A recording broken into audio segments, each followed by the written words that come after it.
camera setup. Game table sitting. I've lost you. You did?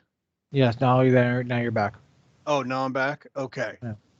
So what I was saying was the image of the game table with the GoPro camera on it, and you bottom left hand corner or the bottom right hand corner for you, which is why this is irritating. Right. So the bottom right hand corner shows a close up view of the Carthaginians in place with Romans in the distance. Yeah. Okay. And then on the top right, as you're seeing it, we see a blackboard dry erase, or I should say wet erase blackboard using um, the chalkboard type markers. Hmm. So yes, so you can immediately update. Let me see if I get my hand in there. You can immediately make notes right here, and you write it on, and then you just put it back in place because it's hard to write it when it's up against the wall like this. So you take the image, take the chalkboard away, you do your writing, and then you put it back. That's only because it's best in this orientation where I've got it right now. It's just it's up against the wall, and I've got it just. I already made some writing camera test on it. Right. So I that's see it. what that is. Now, the other thing that's beneficial here about the split cam software is that you're able to put lettering, which I thought was fantastic, on the screen, and you can see that, right? Yes. So River Nuevo, you see the word temple there, and Yep. unfortunately, the game camera close up is covering the town that's underneath it. So Oh. Okay. yeah, it's Puerto Nuevo. No, it's Villa Yeah. Porto Nuevo. Nuevo. Yeah, Everything Nuevo. Nuevo Nuevo. yeah. So that's the setup. Um, and what you can't see here, although it might be possible at some point to put another camera in the view here by adding a camera in the split cam software, is the tablet I've got set up next to all this, which is rolling the digital dice. Oh, Yeah. So pretty cool. nice. And the markers I've got ready to be put into play are no longer the discs, they are the little rings.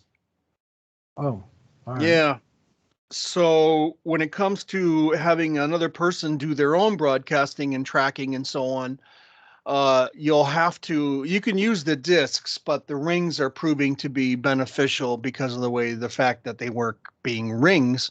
You just put them on a figure, and they're different colors, of course. So but Yeah. the discs are just as good. Now, here's the other question I had for you. Do you have hit marker discs? No. Okay, so I need to send you a Or if we can get more rings, maybe you could use rings. actually I've really only got enough rings for myself, so I'll send you a Where's the pack link of to the rings? yeah, but it's hard to you have to order them and they're different cuts. And it's on Etsy, and they Yeah. come in Okay. packs of like 20 or something, and they're little tiny bags. But I mean, I can send you the discs All right. easily because I'm not going to be using them anymore. I don't even think I'll be using them for the Hexamen mechanized games either. So Yeah. the other thing is, in regard to the setup, what we're listening to here is my using the broadcast microphone instead of the headset. Now, the reason for that is because I'm looking at the computer screen and using the professional microphone. So whenever I turn around to look at the game table, the sound is going to be different. So I in see. order to keep the sound the same, I'm going to switch to a Jabra headset, which is wireless, and when that becomes visible on the computer, then I'll switch over audio to the Jabra headset. And Okay. it's wireless, of course, so there's no tethering or anything. But anyway, so that's what would happen, and that's that's what would happen. Hmm. Okay. Yeah.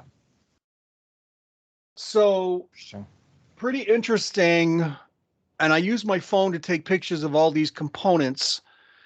And I just sent them as a FYI about what's necessary, what's needed to do all this kind of stuff to Kevin Kabai at HMGS Yeah, saw and that. Midwest, and just to give him an idea of what's involved and what we've been working on during all this COVID stuff.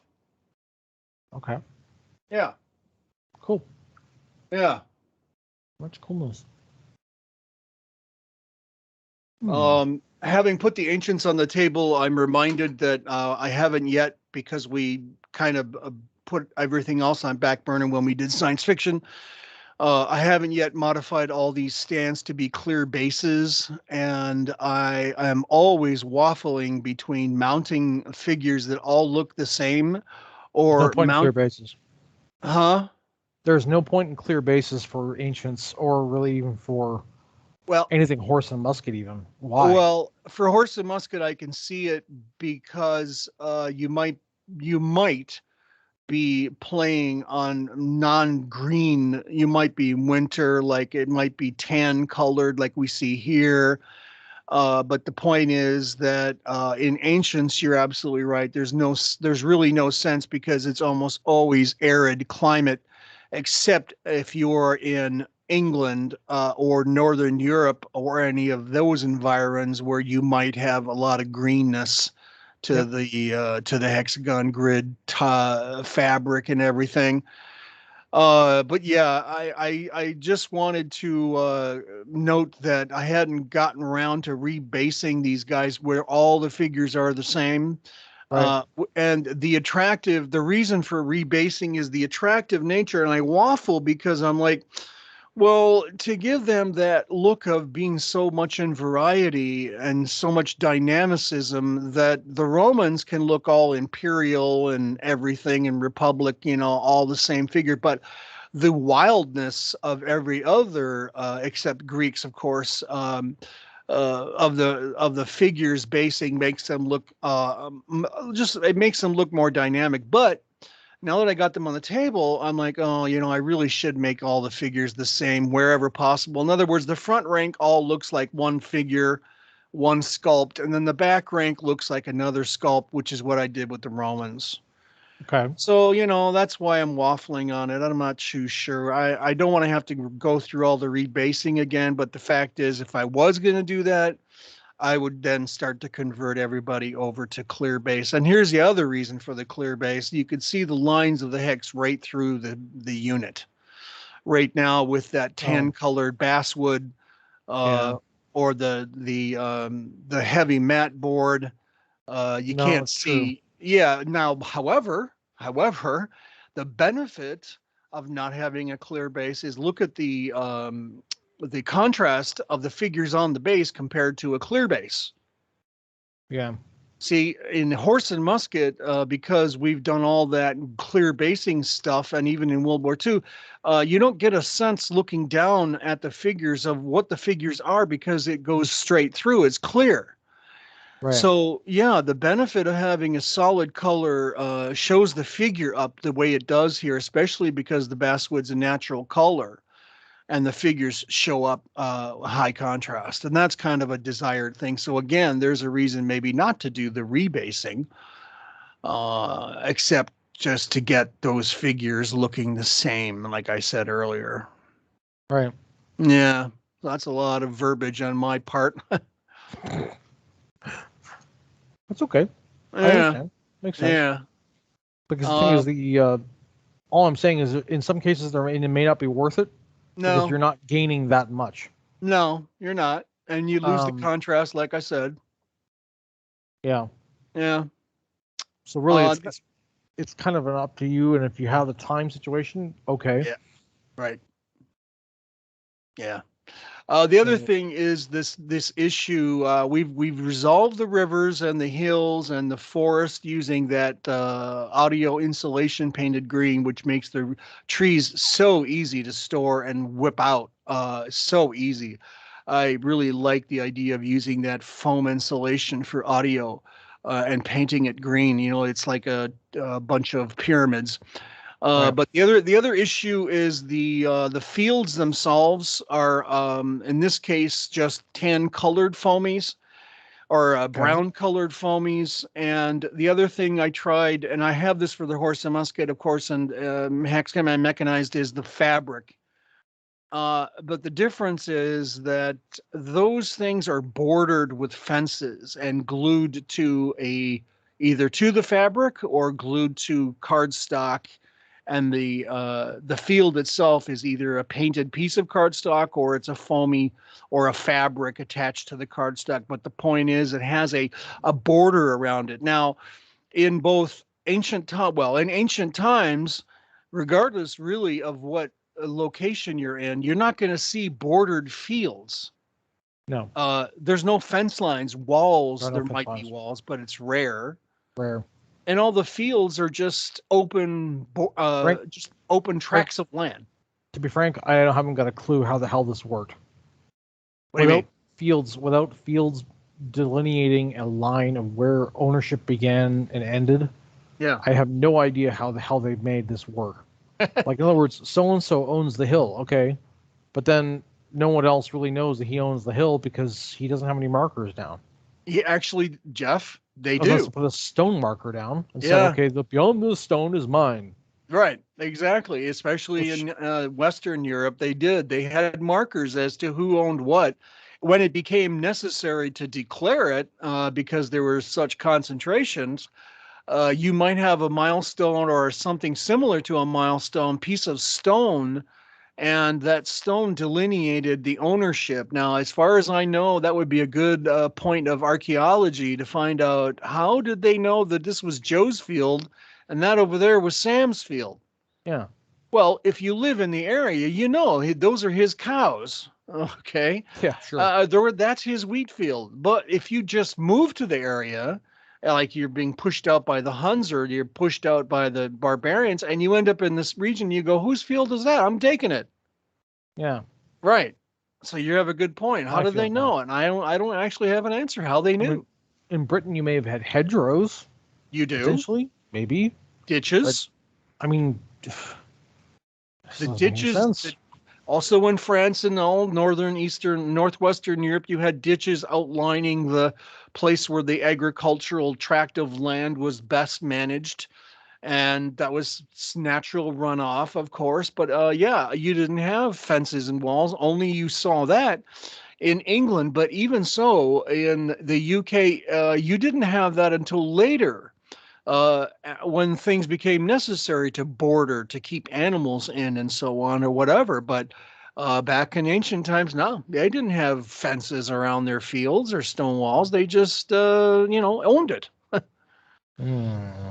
Yeah. So that's the other thing. And I also experimented at one time with clear acetate for the fields, and so that we could see the hexagon grid through the field underneath Yeah, it, and that kind of didn't work. I wish somebody would invent a clear fabric. very interesting, wouldn't it? In other words, it'd be a Yes, very soft, clear plastic. and be some kind of like a vinyl, clear vinyl or something that would lay down on top of a hill and then continue down into a valley. This ability of the fabric, but it wouldn't work. It would always be bumpy and it wouldn't conform. So the best thing to do is you may have to have a border only. You may not be able to show a colorful field of different, wheat and corn and all that. I don't know. Hmm.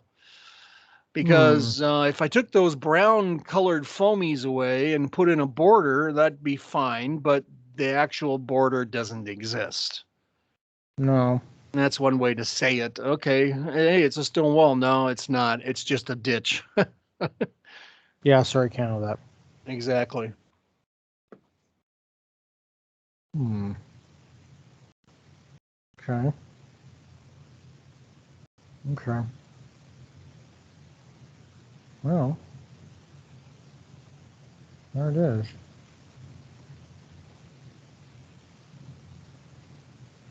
Um, actually, let me change to the headset.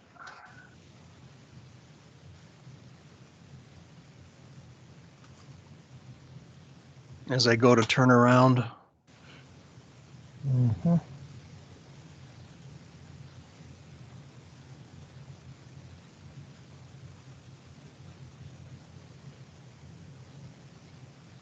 All right, so you can hear me? Yes.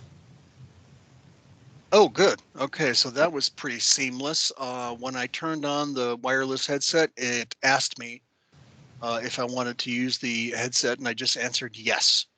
And No kidding. yeah, yes. So in Skype, which you are viewing, so Mhm. you're viewing Skype. Okay.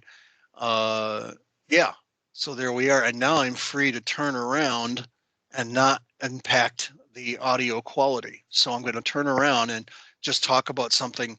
Once I put down the Carthaginians, I noticed something Oh, because I was thinking, what's Jeffy going to do, right? If Jeffy was the Romans, um, if you can Jeffy see always this, does. well, so I got to turn around. I won't be able to look at the screen. So tell me if you can't understand something or can't see it because I'm looking. Okay. I've turned around to the game table. Okay. You got a cavalry unit right in the middle here. Okay. See that? Yeah. Yeah. And if you were to win initiative, and this is part of the nuances of doing this, you might say, okay, cavalry attack these skirmishers, Yeah. right? Well, wait a minute, right? This is where you go, wait a second, hold on. You can't really do that. Why? Because the skirmishers are like invisible, right? You have to think of them as invisible. What do you mean invisible? They're there. Yeah, but because they're ghosts, what they'll do immediately upon threat is they'll just run behind their friends, which is what, of course, they would do. Yeah. Any skirmishers out in front of a unit or out in front of an army, big as it is, are going to run away. So the cavalry will never catch them. But then here's what happens, right? Say you put an order marker down and you were to say, okay, this cavalry is going to move, and then you announce what you're going to do. The cavalry is going to attack these skirmishers and drive them away. Well, okay. When do the skirmishers run away? And I think that's really the question. Can they run away just before impact? Or would they run away I don't when the see anybody cavalry, outrunning a horse. what? I don't see anyone outrunning a horse. No, they're not going to outrun it like So the basically, commercial. if they're going to run away, they're running behind the rest of the formation, I guess. Exactly. Yeah, they're going to scatter behind these guys, right? You see them? Yeah. Okay. Yep. But here's the thing.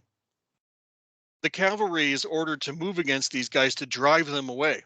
So the cavalry goes, okay, and this is where pulse movement might come in. Cavalry is going to move, and you announce it. Okay, they're going to move their full speed, which is 5. So they're going to go 1, 2, 3, 4, 5, and attack this line of infantry. Well, that's not good for cavalry. So the cavalries, you announce it and say, okay, they're going to drive away the skirmishers. Skirmishers are going to do what and when? Okay, we know what. They're going to run away behind their friends. When do they do it? Right? This is kind of a nuanced question. Well, I see. if you use pulse movement, cavalry moves 1, infantry goes, what are they doing? Don't really know. Let's just wait. Let's fling some, stones at them. So the cavalry moves 1, and then these guys fling their stones. Okay.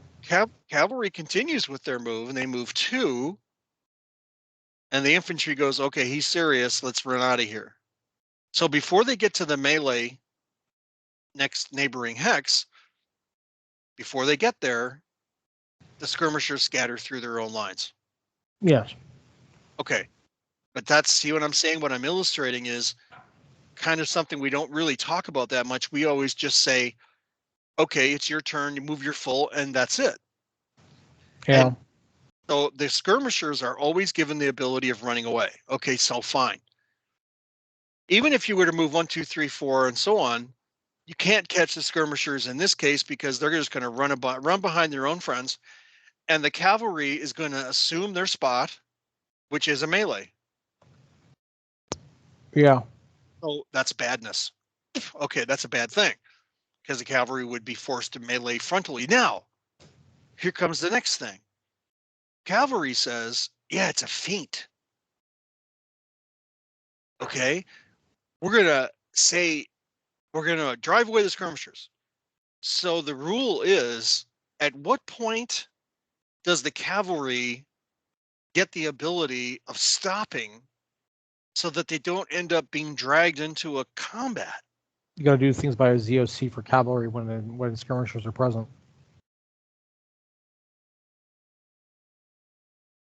In other words, when cavalry is within 1 hex, for example, move the cavalry so it's 1, 2, 3 hexes away. Okay, so that means that it's No, got wait. Okay, so the total number 1, 2, 3, 4, and 5, but so it's 1, Yeah. 2, 3 right now. Right, but no, move 3 hexes actual. So 1. Okay, 2. so they're going to move right here. Okay, 2. Okay, don't back up 1. I Okay, miscounted. One they're back. going to back up 1. Yeah, and then that's their ZOC. So the result is that beyond that, skirmishers don't. You have to legislate that skirmishers are not going to stick and wait for this to happen. Right. No skirmisher army in the world ever stood there and waited for cavalry to show up and actually contact them. So the result is that this is a legislated action that when cavalry becomes that close, the skirmishers go away. They take off. Yeah. That's just the ZOC effect of it. That's why light cavalry has a use at that point. Yeah. So now it's like light cavalry, okay, well, they're useless. Well, all right, yeah, they're not there to charge. What they're there to do is control the skirmishers and make them run away. Okay. That's their job. Here's the problem. Does the person who owns the cavalry say when they reveal their order, listen, I am not going to engage that infantry. Okay, what are you doing? All I'm going to do is get to within that legislated zone of control, which makes the skirmishers go, what the hell, and run away. That's all I want to do. Okay, fine. So you're going to do that. But the sense of control, right? Mm-hmm. How can we know that that cavalry is able to stop? Oh, you mean like a... Right. Yeah, so, I see what you're saying. But so if the player says, okay, just a second, I think I know how to do this. I'm going to move from this spot. I'm only going to move my horses to within 1 hex of the skirmishers so that they run away. Yeah. So in other words, I'm going to move here and stop. All the light cavalry is supposed to, all the light cav is supposed to do is ride around the perimeter. Yeah. Within 1 hexagon, or well, within essentially, it's actually within 2 hexagons of contact. But the point is, that's your ZOC. All they're doing is establishing that to a zone where the skirmishers are not going to hang around. They're taking off. So we're allowing the cavalry to say, I'm only going to move, not infantry. Right. The cavalry is allowed to say, and as a matter of fact, it could be infantry. The unit is allowed to say, I only want to move this far and I want to stop. And how do you prevent a player from doing that? Well, you can't. In other words, you might say, well, wait a second. Do you exercise that much control in this game that you can say to your horses, okay, everybody stop right here?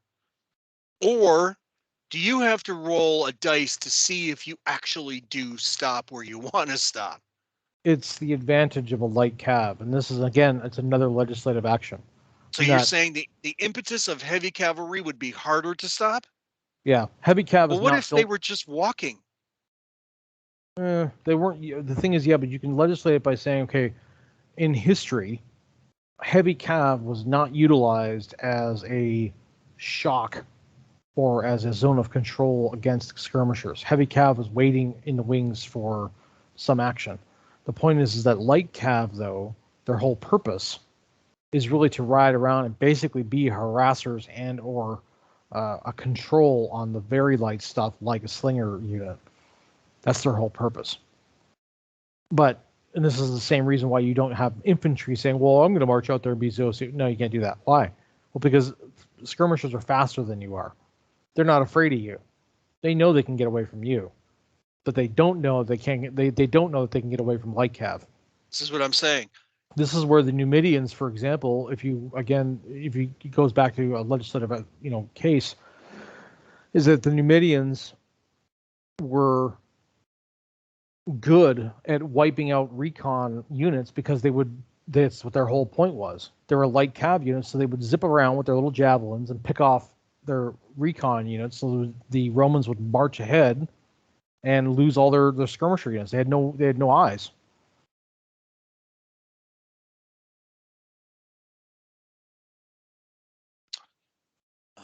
The Numidians were all light, fast cav.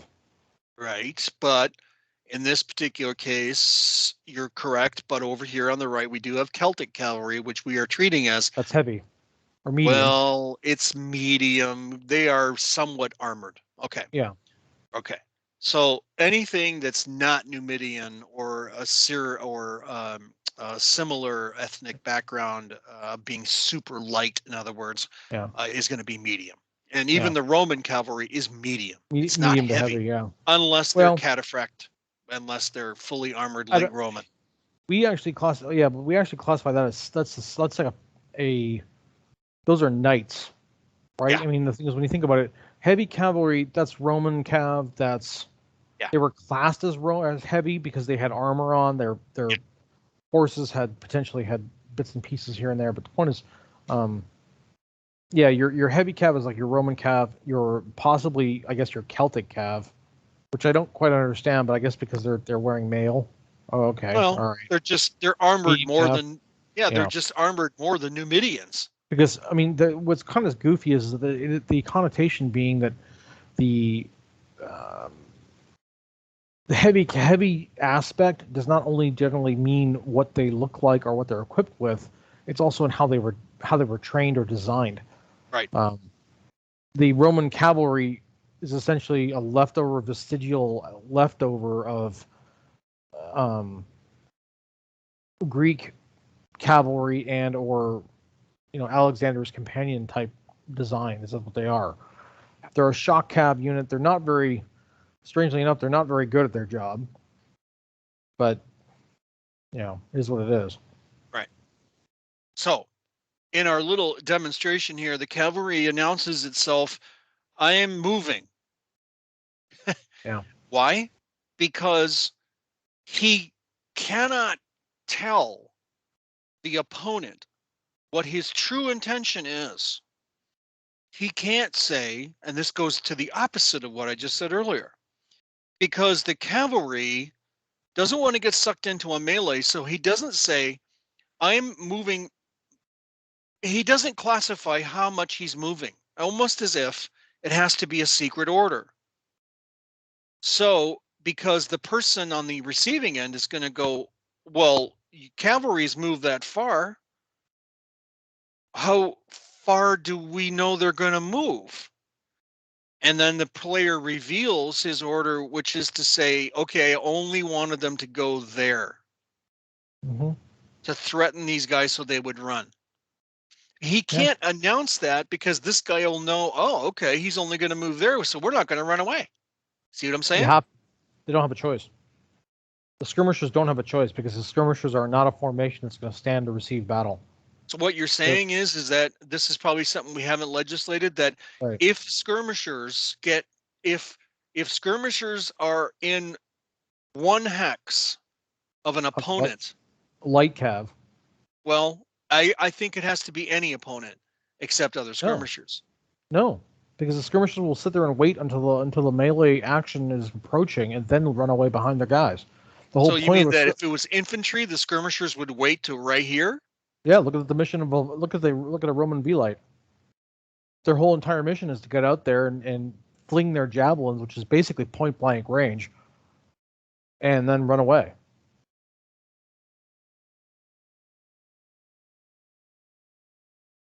Interesting. So what I'm saying is that heavy cav, maybe still a threat. I don't know, maybe, but I don't know. I'm kind of on the fence about that. But on light cav, certainly, that's the whole purpose. Let's go with that. What if these guys are heavy cavalry, fully armored? Then no, they're not really. They're not here, really. And the player says, "I'm advancing my cavalry," and then the other player goes, "Wait a minute. How far? Why do you care how far?" Well, because my skirmishers need to know when to run away. No, no, that wouldn't be fair. You can't tell the other guy what you're going to do so he knows, oh, he's not going to engage me. I'll just sit here and throw. No. See, it's a bit of a conundrum. like you said, you almost have to legislate that at any time skirmishers have an empty space between them and an opponent, they cannot remain in place. But it They can't keep must. it, but skirmishers wouldn't be running away from infantry. They can run away from cav See, I or don't chariots. know. Would they run from infantry? I guess maybe No. not. Like you say, maybe they would wait to run until the enemy got to within the same neighboring hex, then they would run. Yeah, because they know that they're faster than the infantry carrying those shields and walking along. Right. They may not be faster than light infantry. They may not be a Well, formed up light okay. infantry unit. Maybe, I don't know. Just a second. Now you've brought up another scenario. What if these guys were light infantry? Then maybe there's an option. Maybe that's the issue. Maybe the thing is that here's where again we see a purpose now for Still light can't infantry. fight light infantry. No. So what I'm saying is that light infantry shows up, light cavalry shows up, light chariots shows up. They can exercise zones of control on skirmishers. Yeah, I think this is murky. I think we're just going to have to legislate. We're going to have to set a rule that simply says skirmishers cannot remain in place against an opponent that has moved to within one. No, not the the neighbor. light unit. They know that they can run away from light cavalry or from heavy cavalry. They know they can run away from heavy infantry. They know they can run away from mixed missile infantry or whatever else you've got out there. They can run away from anybody. Well, no, they can't run away from light cav. Light cav is made to pursue. They're not going to run away from light chariots because if you're in the chariot theater, a light chariot's going to run them over. Are you saying that the skirmishers versus light cavalry would not run away? Light cavalry, light chariots, or light infantry are a control on skirmishers. In other words, they can exercise zone of control and push the skirmishers back without having to contact. Okay. But heavy infantry, heavy cavalry, heavy anything can't. They don't have that kind of ZOC effect on skirmishers because the skirmishers are faster than they are or more maneuverable. So how would you phrase the ruling then? Any light cav, light chariot, or light infantry unit can exercise ZOC on skirmisher units and push them back without having to contact. So the real text would be any light unit. Yeah. That gets to one empty space ahead of skirmishers. Yeah. Causes those skirmishers to immediately push back. Right. A normal move. Yeah. Regardless how far they've already moved in the turn. Pretty much, yeah. Just the fact that they're there scares the skirmishers. Okay. So skirmishers are a rubber band. They can have moved their 4 hexes up. Yep. And then when they're there, they're marked as being moved. This guy has also, now he's got initiative. He moves, his cavalry moves to there. He has announced. Did he announce he doesn't want to engage the skirmishers, or what did he do? What did he say when he revealed his order? He can decide to move. If the cavalry moved within or to the spot they're in now. Yeah. That's within pushback. But did the player have to say that? No. It just happens. How do you know that they're not charging full on maximum move? Well, then you have to assume that if they're full on cav half or full on move charge. Yeah. I think you could either legislate that skirmishers, by virtue of what they are, have exercised the option of running away, and they can certainly tell if that cavalry they would always run away. Yes, they would always run away. So the result is that they will. Then you have to just add on to the legislated rule that any light cavalry unit, light infantry unit, or what have you, or any light unit that is within ZOC or within a 1 hex range of skirmishers causes them to flee. Alternately, any charging heavy cavalry. You can't say charging because we don't do charging. We just do full movement. Heavy cavalry unit. Any full movement unit.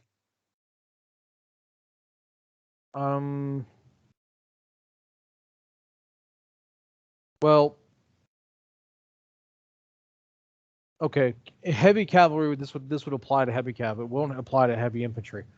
But the point is that you've got a heavy cavalry unit that's moving full move. Maybe then a heavy cavalry movement does push it back, but that's going to open up a weird situation later. So for the express reason of allowing heavy cav to do this ZOC exercise on skirmishers, it opens up a can of worms, because it means then the saying, well, wait a minute, I've got heavy cavalry. They're not trying to contact. They're just moving nearby, and therefore pushing the skirmishers back, which doesn't really make sense because heavy cav isn't used like that. Well, it doesn't matter what they are used. It's the player's decision. Okay, here's what happens then. Yeah. Is that light or heavy cav that contacts skirmishers will have already pushed them back, but only in those situations. So here's what I'm saying. You can choose to move your heavy cavalry there. That's fine. The skirmishers are still there. Why? Because you're not light.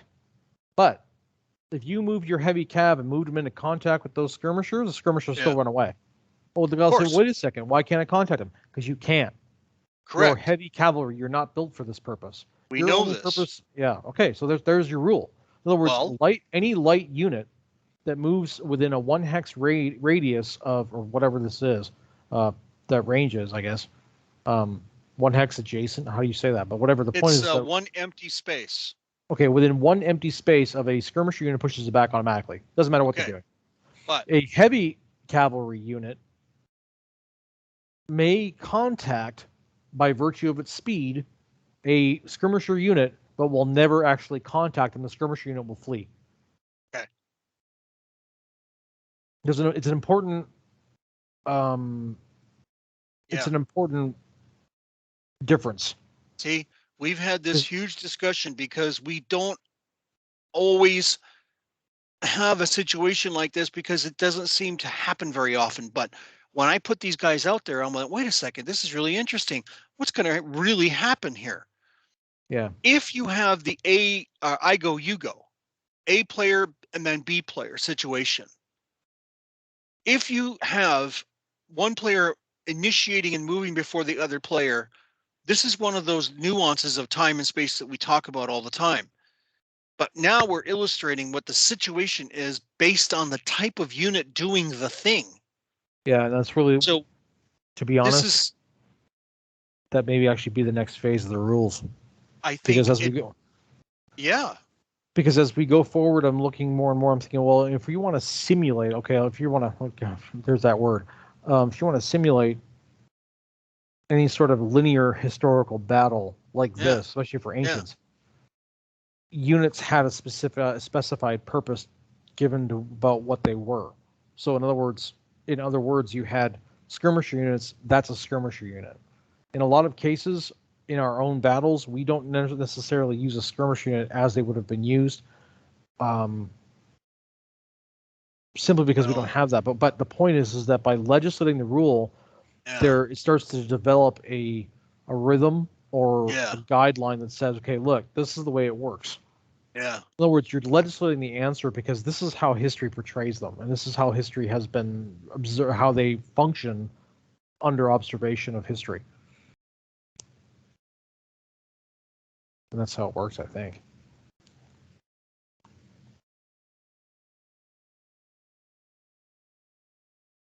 I love the cows, by the way. Those are adorable. Oh, well, these are the guys. Oh, yeah. That wagon turned out to be way too big. It's almost 28 millimeter, which is kind of screwy, because the guy who I got it from Thingiverse, he created it, and it's like those oxen are almost like way too fat. Anyway, it's like what you said. Some of these files on Thingiverse are just they're wonky. Like, for instance, look how small that seat. You can't see it, but the seat is really small. And I'm like, wait a second, that's not right. So the wagon is huge, but the seat is tiny. Like, the seat is 15 millimeter, not even. It's like 10 millimeter. So it's way wrong. It's off, but it doesn't matter. It looks good. It's just representing the fact that there's a wagon train there. Anyway. Okay. Well, this is interesting. If we break this down into an I go, you go situation, let's take it from the top. let's assume that even if the Carthaginians win the initiative and they are staying right there, they don't make any movement and the skirmishers are already in place, fine. Guy wins the initiative, Carthaginian says, okay, I'm done. What do you mean I'm not moving? Oh, okay, well, now it's my turn. So his cavalry, he marks his orders. He reveals the order for the medium cavalry. They're not light. And he says, I'm going to advance my cavalry. Now, he doesn't want to say what the full intention is, because that would be, I think, incorrect. All right, so moves cavalry out. Okay, so he moves his cavalry this far, 1, 2. Okay. And so now, normally, what would happen is the non-moving player would say, stop, I'm firing. Okay. Okay, so he fires because he's not moving. He fires, and then the opponent continues with his initiative, with his move, and he Unless says, you stop there. Yeah. unless you stop there. That's what I'm getting at. Okay. Now, if he stopped there, the player fires and goes, okay, now what? Well, Okay, so in he order, stopped there. he stopped there. If he stops there, why would the skirmishers have to run away? Because the ruling that we just established is he got to within a space of the skirmishers, they immediately must be pushed back. No, because Oh. they're not light, they're medium. They're not light. If they were light, that'd be different, but they're not. Why? Because they're not fast. They're faster. Fast. But so because they're not light, that's they the don't advantage. have to, because they're not light, these guys don't have to be pushed back. Right. But now what happens if you move them to full distance? So move them to full distance and contact the skirmishers. You can't contact the skirmishers. Exactly. Right. Doesn't matter what that guy does, those medium cav units are not going to contact the skirmishers. The skirmishers will always run away. Okay. You see what I'm getting at? That's what I'm trying to illustrate. Exactly right. If this was light cavalry, they would go 1, 2, and this guy would say, you know what? I don't think he's going to go any further.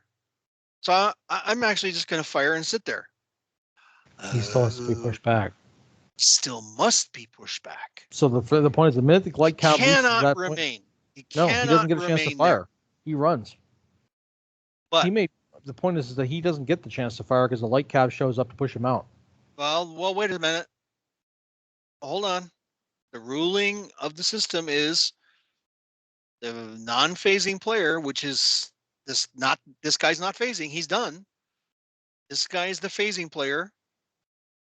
He gets right here, and the skirmishers go, oh, we're not firing yet. Okay. Now he gets here, and the skirmishers go, okay, we're firing. So boom, they fire. I don't think so. Because the whole concept they spent their ability to run away by firing, didn't they? Well, okay, you could say that, but I'm just saying the light cav move there. It's it. They have to move. You are, in other words, you're taking away their chance to fire because you're forcing them to leave. Okay, so what you're saying is I either fire beyond this range or I don't fire at all. If those are light cav out there, yeah. Okay, say they're light cav. Light cavalry moves one space and I go, stop, I'm firing. Yep. And so the question is, well, wait a minute, why didn't you wait till they were closer? Because I can't. Can't do that. Because these guys are light cavalry. I can't wait till they get closer for me to fire and then also run away. This is, I think, why in historical mentions, you don't hear about skirmishers that often. You hear about maybe pickets or that kind of thing, but you don't really hear about you hear about them once in a while, but not as commonly as you might think. There aren't that many skirmisher formations out there. They're there, certainly, but they're just not as common as you might think because of the fact that that's why, because people usually have light cavalry hanging around doing something.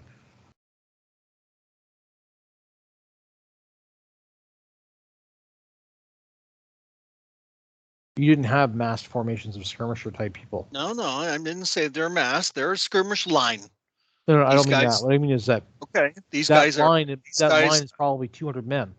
oh, it's not even that. These are slingers, and there's probably 30 of them out in front Thir- of this line. 30 skirmishers flinging stones at Yep. over 500 men is not going to make a No, dent. it's not 500. This is just a squadron. It's about No, 50. I don't mean the horses. What I'm talking about is the heavy infantry units that Okay. represents basically a cohort. This is a cohort of between 100 and 200 men. Yes. 30 skirmishers won't make any. Don't really do much. Well. All I'm saying, okay. Regardless, the Okay. point is Okay. the light cav getting in range sparks fear and they run. Okay. But it's legislated that they must run. Yeah. The guy hasn't got a choice. No. Okay. So if it's light cavalry, they move one, and the guy goes, "Are those light cavalry?" Yeah, Yep. they are. Oh, I have to shoot now. Why? Because if you get to within here, if you get to here, and there's this gap between us, I can't shoot and run away. I have to shoot now and run away when you get to within one because you're light cavalry. It gives light cavalry a purpose. Well, yes, but of course, but it's medium. Okay, now medium cavalry. Skirmishers are waiting. Same situation. He moves one. Skirmishers go, let's wait. Because they're medium. They're a little bit harder to damage on. Let's wait. Because they're not light. So they move here, and the guy goes, okay, stop. I'm firing. Fling, fling, fling. And then I run away. And the guy goes, wait a minute, how can you do that? Because you're not light, is the answer. Now, although the Romans didn't really have them in any of these eras, they didn't have light infantry per se. The Carthaginians did. But let's assume let's assume it was light infantry. The lights. Well, V-lights are skirmishers. All right. So here's the light infantry, and here's the skirmishers. And the light infantry, same situation, but it's systemized light infantry, so they can only move 4, but they can move 4. They move 1, and the guy goes, no, I can wait. Why? Because these are light. No, reversed. I can't wait. I have to fire now and run away because they're light. Whenever the opponent is light, the skirmishers cannot wait for that range before they can then run away. They must fire sooner. So they do, and then they run. The guy completes his move, 2, 3, 1, 2, 3. And as a matter of fact, he says, I'm stopping right there.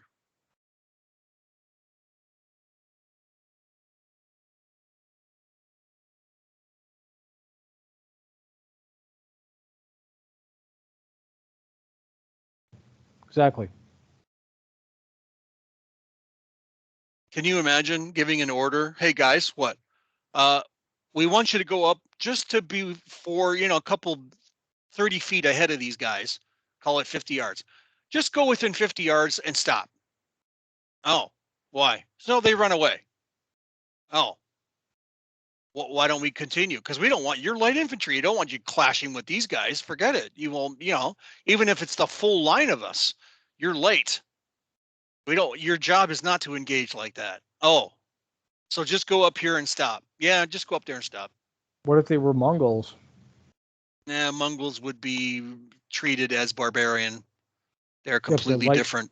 But they're light cav. So I'm saying the light cav. Again, yes, they are, but they're also missile cav. Sure. And their function, as you pointed out, is not to engage, especially frontally. Their function, Mongols in their whole history, were only mounted bowmen. Mm-hmm. And only if they were desperate would they draw their swords, but they wouldn't. They would run.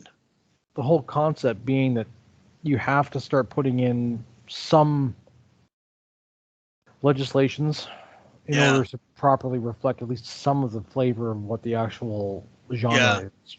Right. So you can only have generic rules, but then after a time, it becomes clear that generic rules aren't enough. They must be ethnically oriented, or they must be functionally oriented, because if this is light infantry, they're different than heavy infantry or medium infantry. Let's go back.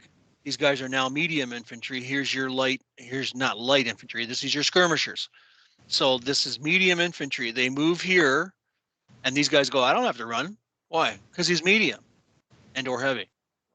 He can't catch me. Oh, right. So he gets to here, and it now is required that he must fire and then run. The guy fires and then runs. We don't have medium infantry, do we? Well, we only have heavy or light. Again, this is that gray area. It's either we have to probably stop calling him medium, heavy, and light. I think, well, that's not true. No. The thing is, you're either armored or unarmored. Or I don't know. This is an age-old discussion. I know. Like these Spanish infantry. Yeah. None of them are armored. Nope. They're all leather, hardened cotton, and whatever, but none of them are armored. They have shields, but they themselves don't have mail. Yeah, but then you have to think to yourself, well, like, for example, a hoplite, well, we would class as either being a phalanx, or we would classify it as being, oh, no, I'm wrong. We have a something for spears. Yes. Okay. Yes. That's okay. Because hoplites exist in that weird. It was a misnomer. Yeah, no. Yeah, it was a misnomer for the Carthaginians to be referred to as a phalanx. No, they're not. Even though they were based on Greek methodology, but they weren't the same as a phalanx because they didn't carry a sarissa. That's why it's a misnomer to call them a phalanx. They adopted, or they were in history referred to as a phalanx because they operated in their shape like a phalanx, but they were all spears. There was that is a Greek hoplite phalanx. What I'm saying is there's a Greek hoplite phalanx, which is spears. A Greek hoplite is not a sarissa, correct? Yeah, a sarissa would be Macedonian. Well, regardless, it'd be really long pike. Yeah. Yeah. Or a successor phalanx. Yeah. So I guess what we've come to the conclusion here is that versus skirmishers is the topic. Yeah. The ruling is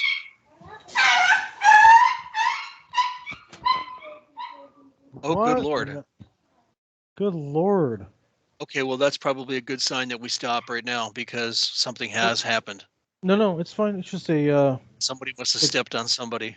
The cat swiped at the dog. And the cat and the dog freaked out because he thought, oh my God, my feelings are hurt. Well, he's a skirmisher. He's a skirmisher. So what happens is the heavy infantry cat. The cat is light. Yeah, the cat's light cav, or as you might. So she got into range. Right. Naturally, didn't actually contact the dog. And scared the hell out of him. Scared the hell out of him, and then he panicked.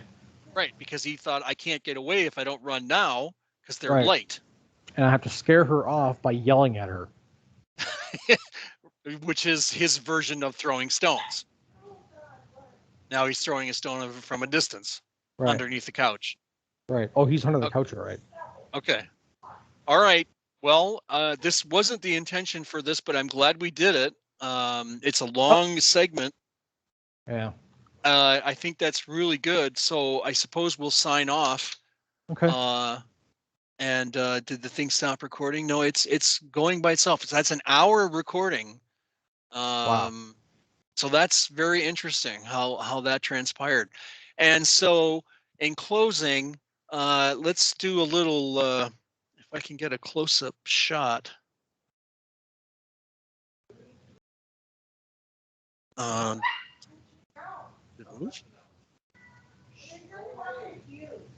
can't, let's see. Yeah, there. Okay.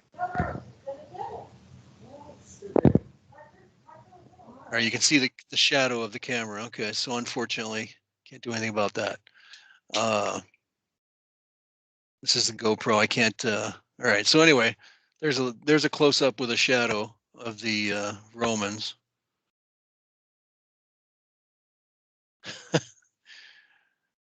And I'll get a close up of the Carthaginians. I hope it's close up. This is unfortunate. It's unfortunate that there we go. I have to get the camera in the right position. Okay, so there's a little close up of our figures. The temple on the hill. Wow. All right. We'll talk again. All right, man. Sounds good. All right. See ya. Cool. See ya.